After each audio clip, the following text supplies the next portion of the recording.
players. They both match up pretty good to the condition. So it's who can ever execute the best. They both have got equipment in their hands that are reading the lanes very, very well. So it's a matter of execution. Right now, John is in his zone, and history says that when he gets in his zone, it's very, very tough because he can execute and repeat shots. Yes, and he, like you said, he's very confident right now too. So what Chris needs to do right here, though, is go up and go strike, strike to put some pressure back on John. Chris is in a very comfortable zone for himself. He likes to play that inside line, and he bowled against him in many, many years at Textonka. He does very well there. When the shot moves in, he excels. So I look for him to rebound here and put some, answer back on John. That's a good shot. Oh, see, that's the deadly. Kind of the half 10, the half 10 as we call it, because Tom Havlis is doing the taping. The half 10. Well, see, the problem is the 6 almost got the 10. Where if Tab would have thrown it, the 6 would have just died in the 10. But if Sam would have thrown it, I would have got a Brooklyn. Sam would have thrown it left to half 10, but the ball finishes so close to the 10 that a pin hits the 10 and comes out and knocks over the 10. Oh, he had that was called a Havalanto. I have no pride as long as there's an X up on the mark on the scoreboard. I'm happy. The only thing I see about Chris is he's in his comfort zone right here, playing in and letting the ball hook a little, but he's a little inexperienced in a championship match here. So that's exactly correct. There's no substitute for being there a few times to know how to handle the situation and be able to correct yourself, get yourself calm, and make good shots. Not only is this for the championship of the Minnesota Masters, the winner gets a free entry into the USPC Masters, which I believe is in February of 2014. Yes, it is, out in Carolier Lanes in New Jersey. New Jersey, yes. New Jersey City. Been there. It's a very large center. It's a good place for the tournament. Very nice. Oh, nice trip 4. I like those. Tripping 4s and hopefully winning matches. The challenge here is John gets caught one inside because he's playing it deep inside for the lefty, which brings them into our laydown spot for the righties. Yes, he said that as we were talking before the first match started. He had to get in more where the righties were playing. He's in, and like he said, even a left-hander has to move in once in a while. He has to keep his projection right to left. If he gets lazy and misses in, it's going to run up on the nose on him. So he's in his zone right now and projecting really well. Wow. They must have found some oil in the middle of the lane there, Sam.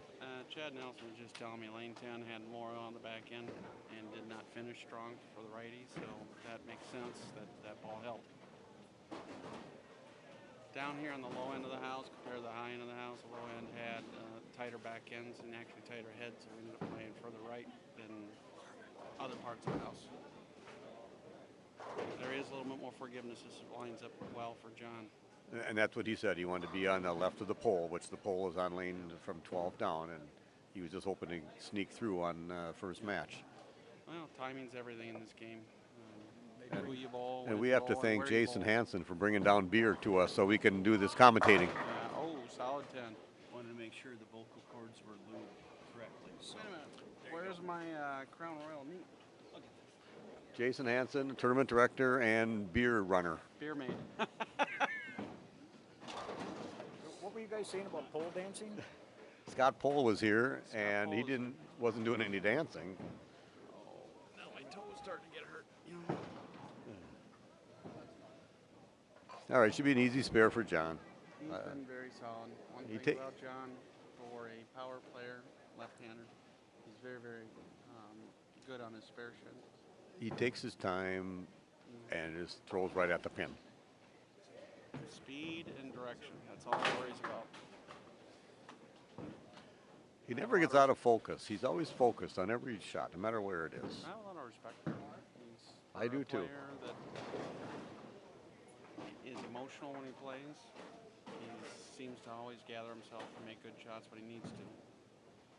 Yes, he does. He's won 18 CBA titles and has won this Minnesota Masters a couple times, so he has proven himself. Yep.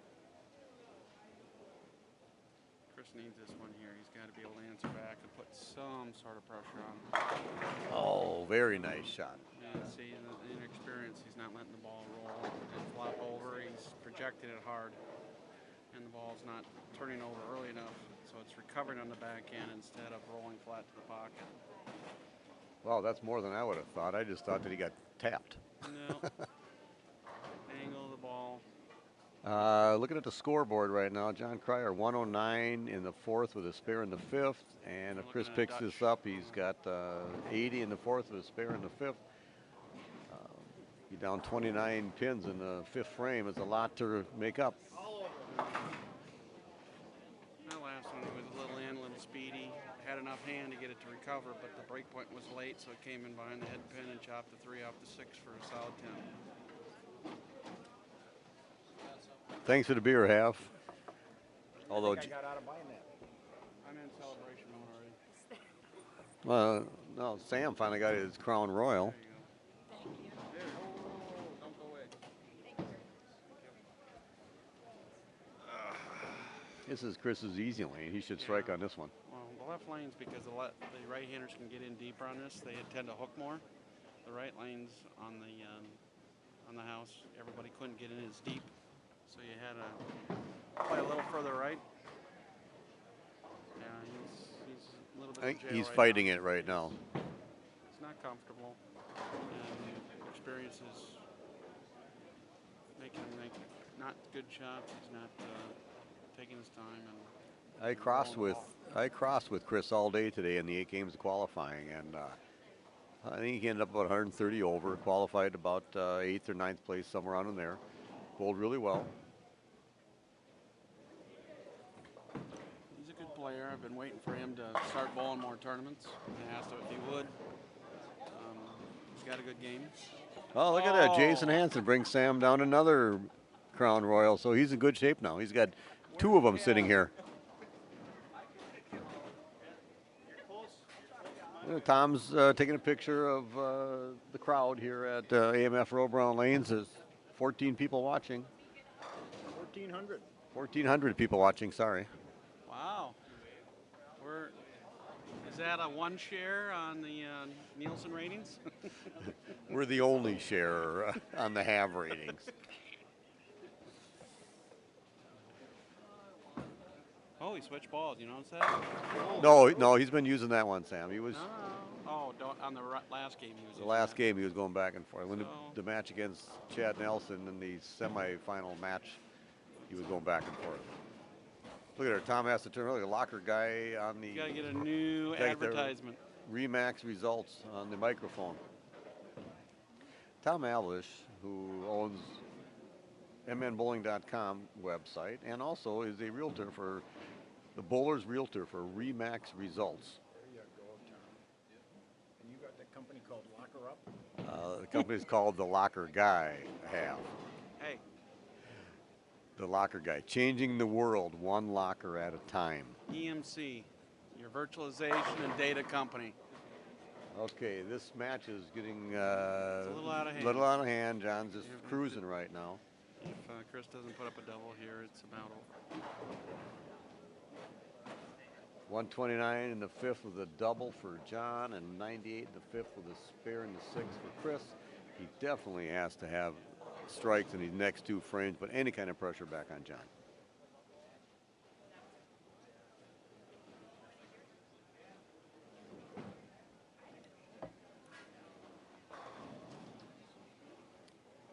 Chris is a good contemporary inside game. He likes to be able to project the ball left or right. Oh, he pulled that one. He's fighting it. He's not smooth right now. It's not loose because he knows the pressure's on. Right. Trying to make something happen without letting the ball just go. That takes years of experience.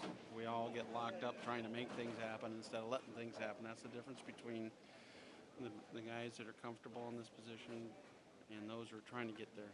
John's making great shots right now, just letting it happen, and Chris is trying to make it happen. It's a good learning experience for Chris. Hopefully he comes out and bowls more tournaments, like you said, and he will do well if he just keeps on bowling everything. Yes, that's you can't substitute experience. You have to do it to get it. Chris bowled in the MJBT, which is the Minnesota Junior Bowlers Tour, a tournament for junior bowlers. And we have a CBA MJBT Baker Doubles every year. And I was able to cross with Chris one time in the CBA Baker Doubles. And we cashed, but only because he outhooked me about 24 boards to 2. That's not uncommon in today's day and age. In my day, I hooked the ball. I'm not even in the same category as these guys. No, Sam, everybody says now you throw the ball straight. What does that tell you about me? I throw it straighter. Come on, it's easy, Straighter's Sam. gooder. The game's changed. And then there's Hav. He's even older than both he of us. throws backups. The game's changed. The kids now have Be your dad, Sam. the game. Yes, it could be. Yes, he could. The game has changed to favor people who can get great leverage on the ball. There is still a opportunity for those who execute and make great shots to succeed. Especially in the team event tournaments. Singles versus team are two totally different Yes. tournaments. Reactions. Oh, look at there. He tried for a avalanche. Yes. Yeah, that one got penalized for going inside. I think he talked lost about it a little earlier. And I think he lost a little focus thinking that he had this match wrapped up. But you Unfortunately, never know. That happens. So if he gets 2 here, he's got 184 in the 8th. Boy, you're good at math, even though you're impaired. I'm only slightly impaired. I'm only drinking Summit. Unfortunately, we all get captured into looking ahead a little bit. It's a natural human reaction. You're doing well, you're ahead, and then you just get lazy. Right, so he's got 184 in the 8th. He's up by 17 if Chris gets double. A 224 pace, and Chris can strike out for 227, so it's not over yet. Which is why they bowl 10 frames. That's right.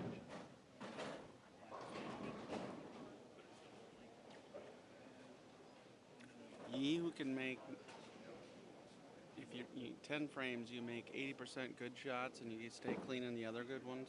The other ones, you're in the game.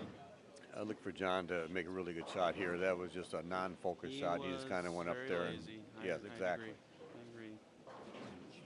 He's not going to let himself be shut out by not striking here. That's a good one. Yeah, he made a good one. Good call.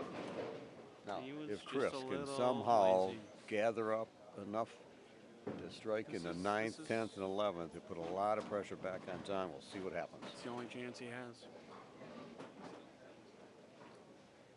Because John, during this tournament, has had off carry because he's playing in, and the ball doesn't have the angle that he would normally have. He leaves off carry, half tens, rip corner pins. So if he's going to put any pressure on John right now, this is the place he has to do it.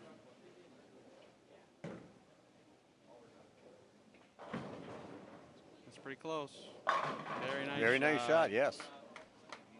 Very nice shot. And he's rising to the occasion. That's a good sign for a person that's going to try to elevate his game to be more competitive in other tournaments. This strike right here forces John to spare, and if he gets the second one, and 10th, he forces him to get John to double. This is a crucial shot. Very Without crucial. it, he doesn't have. This one, if he gets this one, it makes John have a fill in the 10th. Without it, the tournament's basically over.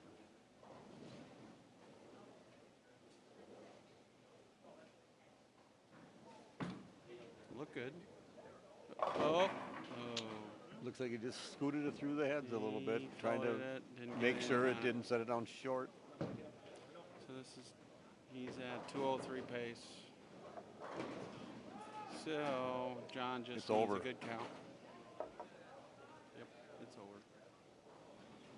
Unless he makes a crucial mistake. He'd have to get 3. John would have to, he would have to throw like gutter, Mm-hmm. or throw a Havlish and then a gutter. Oh, what's a Don't Havlish? open this right here. All right, stay clean. Be proud of yourself. Oh, he should be proud of himself. Anyway, anytime you can be Undefeated. Undefeated and runner-up in the Minnesota Masters. And you got some very good, talented players in this squad in this event. Very talented. I don't have the sheet in front of me, but so it's going to be John Cryer first, Chris Stevens second, Chad Nelson is going to be third, Sam Lantos sitting right here is fourth. The fifth and sixth, Those are I good believe, was names. Tom Korth and Sam Sylvester, and then it was Mike Skinner. I think I'm missing somebody in there. This is a good event, good experience for Chris. If he chooses to bowl more, this is something Which he he can build should off bowl and look. more.